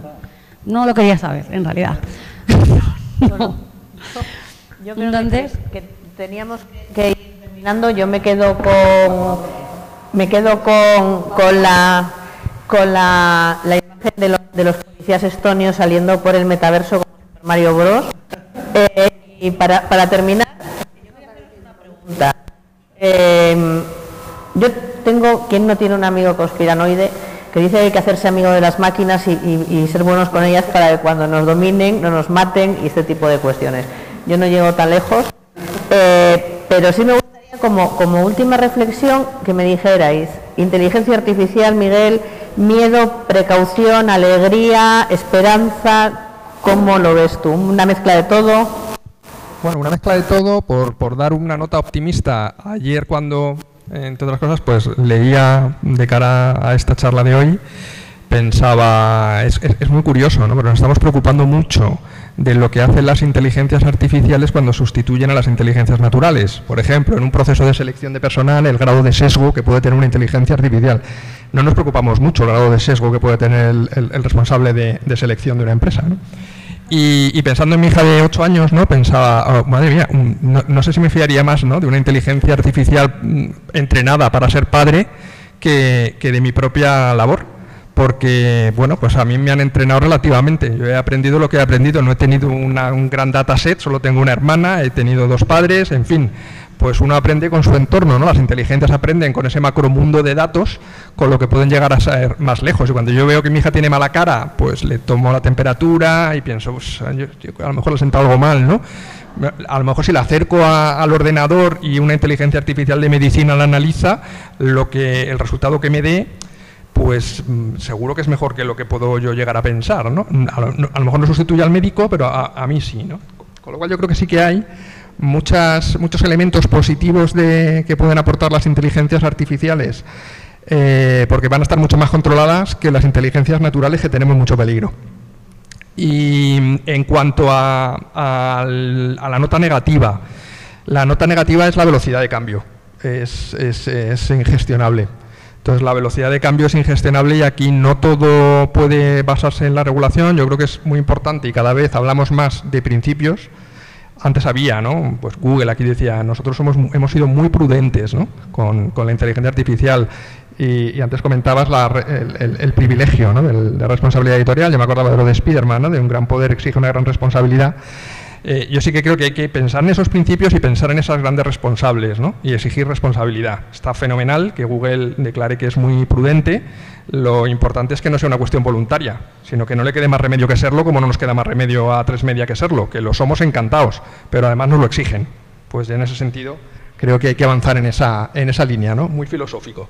Y Carmen, en tu caso, a mí una cosa que no hemos tenido tiempo para hablar de todo, pero que me produce terror, es lo que puede afectar al mercado laboral el desarrollo de esta tecnología. O sea, por ejemplo, ¿qué va a pasar el día que una inteligencia artificial pueda crear un disco de cero, ¿no? ¿Qué va a pasar con los músicos, con los estudios de sonido, con los productores artísticos, etcétera? ¿Tú cómo ves por ejemplo, este punto de vista como directora de Industrias Culturales? Yo es que creo, que la inteligencia artificial es inevitable. O sea, ¿cómo le preguntas a Miguel, ¿cómo ves la inteligencia artificial? Para mí es inevitable, ya está aquí y va a estar. Entonces, vivamos con eso. Tiene desafíos y tiene oportunidades. Y como todos los cambios tecnológicos, o sea, todas las revoluciones industriales que hemos ido viviendo, se han producido transformaciones de los puestos de trabajo del mercado laboral. Yo este ejemplo ya lo he usado alguna vez, entonces igual alguien ya me lo ha escuchado, pero cuando el cine incorporó el sonido, los pianistas que estaban en la sala desaparecieron. Pero en cambio hubo gente que tuvo que grabar las bandas sonoras. Y las bandas sonoras empezaron a cobrar una relevancia mayor que una música de acompañamiento. Entonces, creo que la inteligencia artificial también pone encima de la mesa otro tipo de cuestiones. Creo que hay muchos creadores que ya utilizan inteligencia artificial y lo ven como una herramienta muy positiva que les permite explorar nuevas vías de comunicarse y de crear. Y creo que siendo prudentes y siendo necesario abordar determinadas cuestiones, creo que debemos también ser conscientes de todas las oportunidades. Lo comentaba antes cuando hacía la pregunta. Si la inteligencia artificial hace una cosa, también hace la contraria, hace ingeniería y hace ingeniería inversa. Entonces, que abramos la mente también, o sea, desde las instituciones públicas, desde luego, protegeremos, y en particular desde el Ministerio de Cultura y de la Dirección General de Industrias Culturales, desde luego a los titulares de derechos, y protegeremos la propiedad intelectual. Pero que creemos que también debemos de explorar todas esas oportunidades y no perder el vagón. Porque al final muchas veces el miedo a determinados cambios nos hace quedarnos atrás y no aprovechar todo lo que nos ofrece. Gracias. Iván, misma pregunta, solo también matizada desde el punto de vista de la política, que también a mí me da terror cómo puede a lo mejor una tecnología tan potente influir en procesos electorales o en procesos políticos. Sí, claro. Pero vamos, que no hace falta la inteligencia artificial para eso. Ya está sucediendo. Tenemos muchos ejemplos en los últimos años de injerencias extranjeras o injerencias internas antidemocráticas en procesos electorales, de creación de bulos, de creación de fake news. Es decir, no necesitamos... Yo esto, cuando surgió el debate de la pausa, ¿no? de la pausa del desarrollo de la inteligencia artificial, yo publiqué un artículo en El País. Y me acuerdo que lo primero que puse, digo, no necesitamos la tecnología para matarnos unos a otros. O sea, lo hacemos bastante bien. Esto está acreditado a lo largo de nuestra historia. Con palos y piedras somos capaces, ¿no? Como decía Miguel, si echamos un vistazo a lo que está pasando en Oriente Medio estos días, pues uno la verdad es que deja de ser tan creyente en la inteligencia natural, ¿no? A lo mejor es preferible algún otro tipo de mente un poco más evolucionada, o por lo menos con ciertas características de protección. Pero ya digo, efectivamente la inteligencia artificial lo que hace en todos los terrenos es multiplicar el efecto por la capacidad que tiene de procesar datos fundamentalmente, y claro, esa otra capacidad que parece un poco magia, ¿no? Hay quien dice que la inteligencia artificial es magia, pero es cierto que a veces parece magia la capacidad que tiene de crear nuevos contenidos, nuevos productos, y efectivamente eso produce retos, pero bueno, también tenemos una regulación, y vamos a tener una regulación muy exigente con respecto a la utilización de inteligencia artificial, con respecto al control de los outputs de inteligencia artificial, para poder, en la medida de nuestras posibilidades, controlar todas esas cosas, porque como bien dice Carmen, efectivamente la tecnología se puede utilizar en dos direcciones, ¿no? En el mismo sentido, pero en dos sentidos, en la misma dirección, pero en dos sentidos. Con respecto al tema de la afectación al mercado laboral, bueno, quería contar una anécdota. Antes dije que había estado en Estados Unidos en alguna ocasión. La segunda vez que fui, de esto hace unos 2 años y medio, 2 años, me acuerdo que estuvimos con la oficina especial de la Casa Blanca sobre inteligencia artificial que había creado la administración Biden. Y a la señora que la dirigía, hubo un momento en el que yo le pregunté, le dije, oiga, ¿cómo están trabajando? ¿Cómo están anticipando la gran revolución en el entorno laboral, en el mercado laboral que se va a producir con la utilización masiva de la inteligencia artificial? Me acuerdo que se me quedó mirando y me dijo, estamos esperando a ver qué hacen ustedes los europeos. En fin, esto conlleva por un lado un desafecto con respecto a la responsabilidad humana a veces frente a los grandes retos, pero al mismo tiempo también es un halago, ¿no? Porque es verdad que hay una parte importante del mundo que está viéndonos y está esperanzada en qué soluciones vamos a dar a grandes retos que conlleva la inteligencia artificial. Y termino con una última reflexión, porque me gusta mucho lo que ha dicho Miguel, y además alguna vez he reflexionado en el mismo sentido. Claro, el gran problema, y decía Carmen, hemos tenido revoluciones industriales a lo largo de la historia y todas han producido cambios brutales. Han producido movimientos como el ludismo, que se dedicaba a destrozar telares, o máquinas de vapor, o cadenas de ensamblaje. Efectivamente, incluso han cambiado nuestro modo de relacionarnos o de vivir entre los pueblos y las ciudades. O sea, ha habido cambios copernicanos a lo largo de la historia y que nos han afectado como sociedades y como personas también. Pero claro, la gran diferencia de ahora es el tiempo. Es que no tenemos prácticamente capacidad de adaptación y que, además, esto lo dicen los antropólogos, ¿no? Que necesitamos un determinado tiempo para poder racionalmente adaptarnos a esos cambios, y si no, reaccionamos precisamente con muchas cosas que estamos viendo y que podemos identificar en nuestras sociedades ahora, que es con miedo. Tenemos mucho miedo frente a lo que vemos, frente al futuro, y contra eso solo hay 2 cuestiones. La primera, subrayar efectivamente las grandes posibilidades que trae la inteligencia artificial para solucionar muchísimos problemas. Yo, a quien tenga dudas, le recomiendo mucho hablar con alguien del sector de la medicina, que le hable, que le cuente un poco de cómo se está utilizando ya la inteligencia artificial y qué cosas se van a poder hacer con la inteligencia artificial, qué grandes problemas, qué grandes enfermedades, pandemias se van a poder resolver con inteligencia artificial que ni siquiera soñábamos hace muy pocos años. Y en segundo lugar, para mí, y en esto es en lo que yo estoy poniendo más acento en las negociaciones de todo el paquete digital, creo que hay que hacer un esfuerzo masivo de alfabetización, de ilustración digital. Y eso no es que sepamos programar, que eso está muy bien, y que aprovechemos las oportunidades de la programación, de la posibilidad de crear algoritmos, eso está muy bien, sino que seamos conscientes de los efectos que tiene la inteligencia artificial, de cómo nos afecta, de que seamos incluso capaces de identificar que estamos interaccionando con sistemas de inteligencia artificial, que seamos capaces de diferenciar si estamos ante un bulo o no, o que por lo menos tengamos el principio de la prudencia enmarcado en nuestro frontispicio de comportamiento vital, ¿no? Por eso digo que en fin, efectivamente hay muchas incertidumbres, que el futuro siempre nos asusta un poco, eso es normal, que aquí es verdad que los retos son muy grandes, pero también mucho lo son las oportunidades. Yo quiero quedarme con un mensaje de optimismo. Muy bien, pues yo creo que estaréis de acuerdo conmigo en que no hay nivel más alto posible para la mesa que hemos tenido. Hombre, a ver, no, es verdad, Iván. Entre las inteligencias naturales. Entre las inteligencias naturales. Inteligencia artificial, lo que pasa es que nos contaría la película que le pareciera oportuna, claro. Iván, Carmen, Miguel, muchísimas gracias, y a todos muchas gracias por haber llegado hasta aquí, hasta ahora.